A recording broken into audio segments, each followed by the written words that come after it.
there's this assumption that things are going to get bad in 2024 and then they'll get better, whether that's in 2025 or whether it's in the second half of 2024, whatever.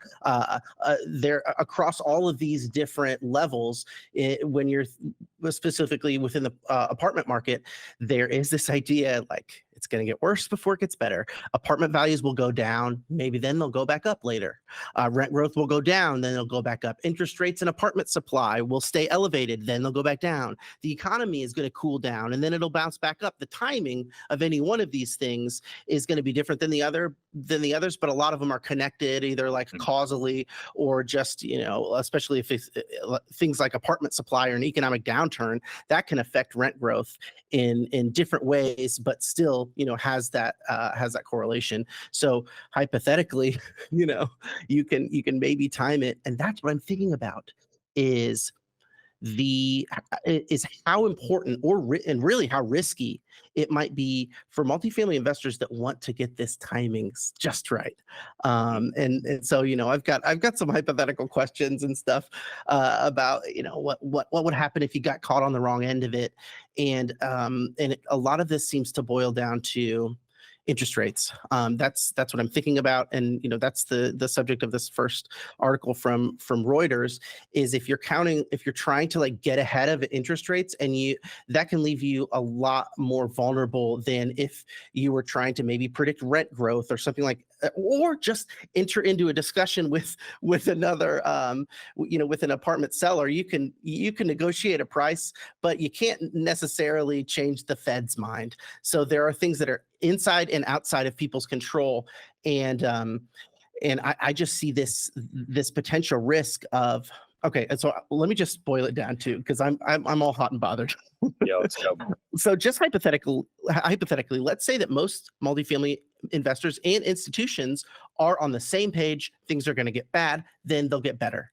Now, if these investors were 100% confident that these trends would play out in the apartment market, if you knew the future, then of course you'd be happy to make an apartment purchase, even though valuations could decline in the short term.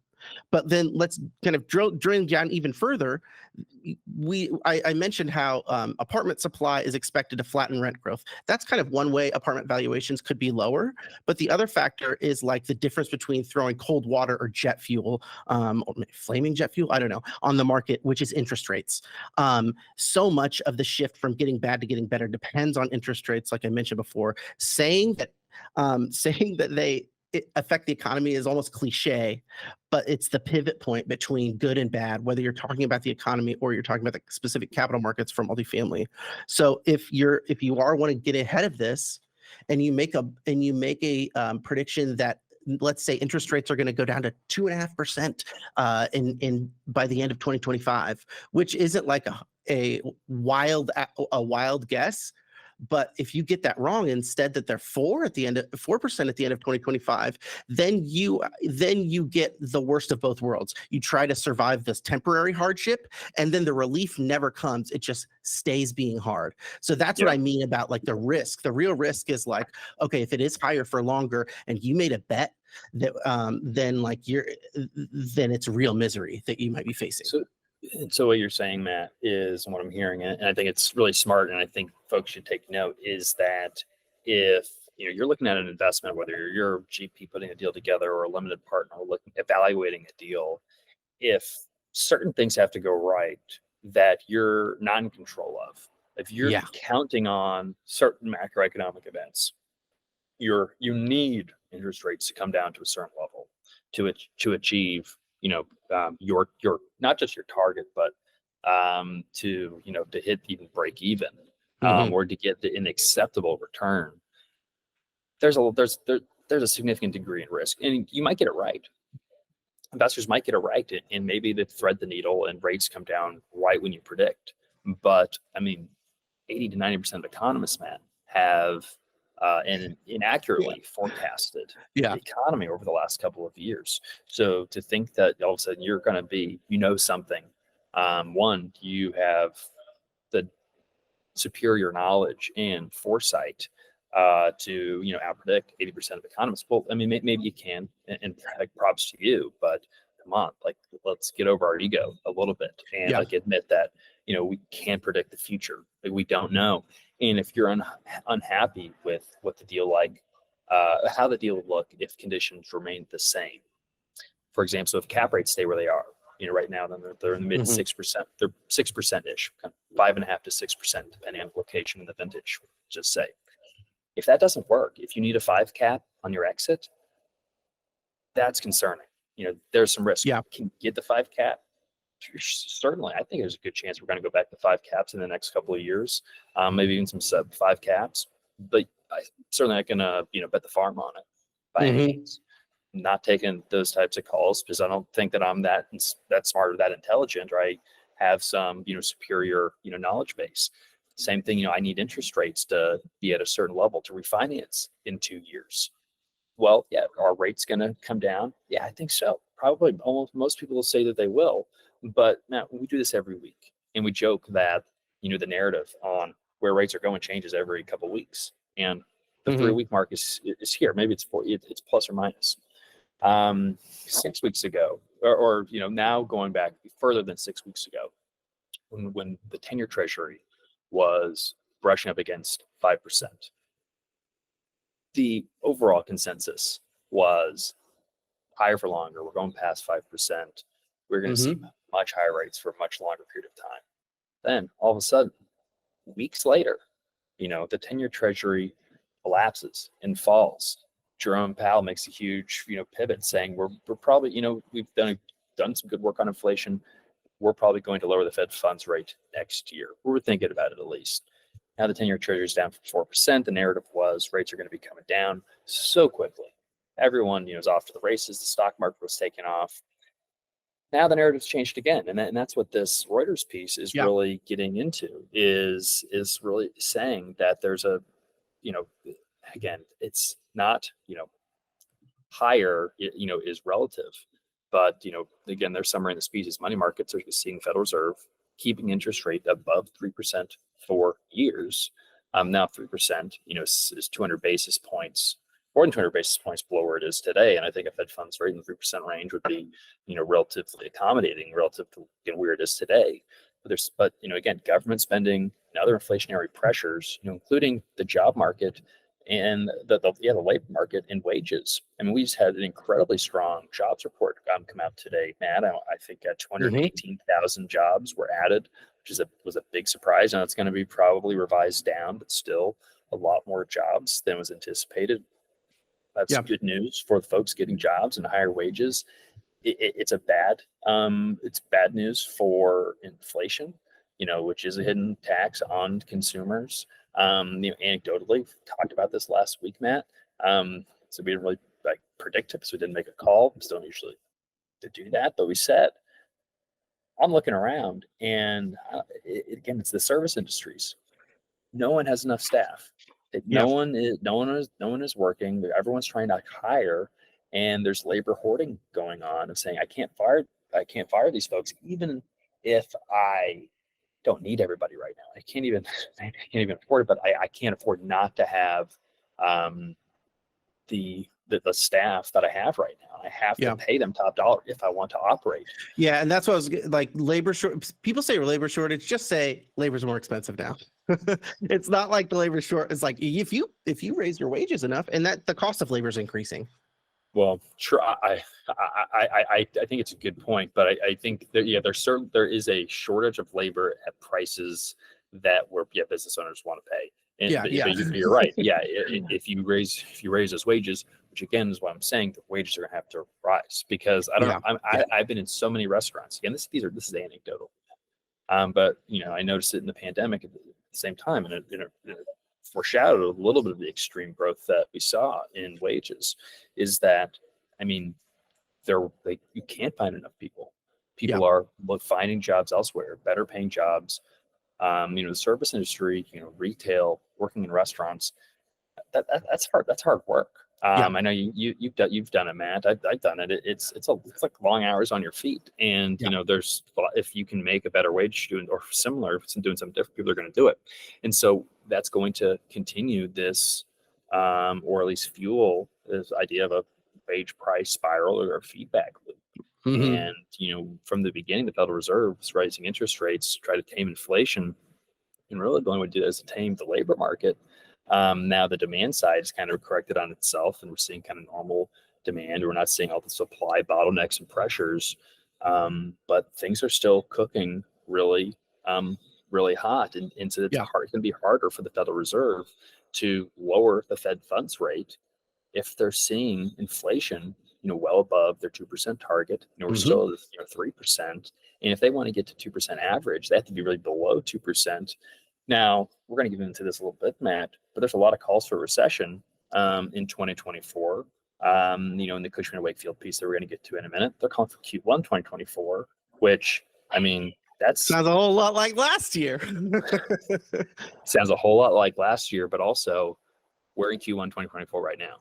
Exactly. Yeah, I know. Like The that's now that clock is is that ticking. I had to think about it. I was like, that's today. We're not Q4 is Yeah. gone and meant. So like The two clock 2 months, 3 months, like Well, and sometimes I do think about motivated reasoning about, a lot of people are really counting on recession and the aftershocks of what a recession would be, which would be lower rates that could, help people to invest if they wanted to. But there are, again, like there are so many things that these predictions are structured upon, and one of the linchpins seems to be a recession, from which a lot of different things, especially lower interest rates, would follow. and we know that, I mean, prices, and they get talking specifically about the multifamily market, commercial real estate. Um, the anticipation of the distress and the opportunities, in a way, precludes the market Okay. from creating those opportunities because everyone is so excited and so confident about the other side of the dip that it prevents the dip from Yep. happening in the first place. That is exactly what I was that you phrased exactly what I was trying to get, like, in the long way, around earlier when I was talking about like timing the market. Like if everyone's timing the market, then there's going to be no timing the market. It's Then they're just priced in. Yeah. It's all going to be, it's all the recovery is priced in. There needs to be much more pain and uncertainty. And, because everyone is reading this, everyone's subscribed to the Gray Report, Matt. They've been getting Right, that's newsletters, right. they've been listening to the podcast, and they're subscribed or not. But then we've been talking about how the supply is going to, we're going to hit peak delivery kind of, throughout 2024. Yeah. We're going to be delivering the most apartments that we have delivered as a country since 1987. Like incredible amount of new supply. But then it basically deliveries fall off a cliff mid 2025. Not at the beginning of 2025, it's mid 2025. And Yeah. again, deliveries can kind of get pushed around a little bit. But by mid 2025 to 26, the supply is going to, completely cook off. It's going to take about 3 years, according to Jay Parsons from Real Page, to absorb all of the supply that we're seeing right now. And by the way, demand is actually pretty good. Yeah, supply is again, 30 some year high, but demand, it's not as though demand is taking a nosedive. And in fact, demand's, is strong, if not just at kind of like the average where it typically is. And so Hmm. it's going to take a couple of years to absorb this new supply, but everyone knows that on the other end, Yeah. it should be gravy. So again, it prevents this dip, which is great for existing owners of multifamily properties. It makes acquisitions continuing to be a challenge because there's still so much competition in the market, Hmm. suppressing returns because everyone loves multifamily, even with all Yeah. the challenges that it's had. I The will. resilience is really Yeah. fascinating. I will, like, kind of caveat. So that's like my worry is that everyone is trying to get ahead and they can see past the, the dip, and they could see the sunny thing on the other side. But ultimately, and this is kind of proven out because things haven't picked up in 2023. Ultimately, I don't think that investors have yet tried to get ahead of these rate cuts and are like getting really aggressive because valuations have declined. So like I don't know, like they're still at the same time, there's still this nagging feeling and that I want to plant in people's heads that, for every deal that a multifamily buyer gets outbid on, is that because the outbidder knows that interest rates are going down soon?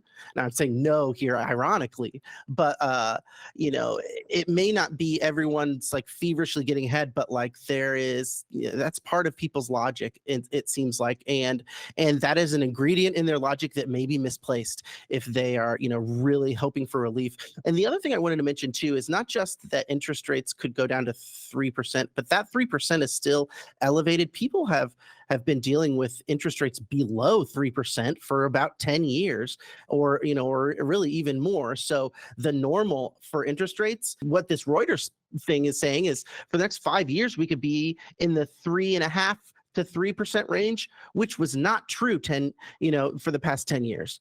And so like I think people are Yeah. going to be doing business and Well, running their spreadsheets with completely different assumptions. Well, 3%, so like on a bridge loan, if we're at a 3% Fed funds rate or call it 3% SOFR, you're still looking, if you have call it a 300 basis point spread, that's still 6% interest rate. That's relatively high Mhm. for a floating rate short-term loan. Fannie Mae, Freddie Mac, it's going to be a little bit less. You're probably going to be dealing in kind of the mid 5% range, which there's already been some lending at the mid 5% range. And then where the 10-year Mhm. treasury, that's a little less, certain. But if it's lower, we're still hovering around 4% right now. So, rates are in the, mid fives or so, spreads kind of in the mid, call it 130 to 180 basis points, depending on the Mhm. year and the term and all of that. Might be off a little bit. If you're a lender, let me know in the comments. But so, and we've mentioned this a couple times, Matt, but to get the kind of relief that some folks are really looking forward to, rates have to fall even further.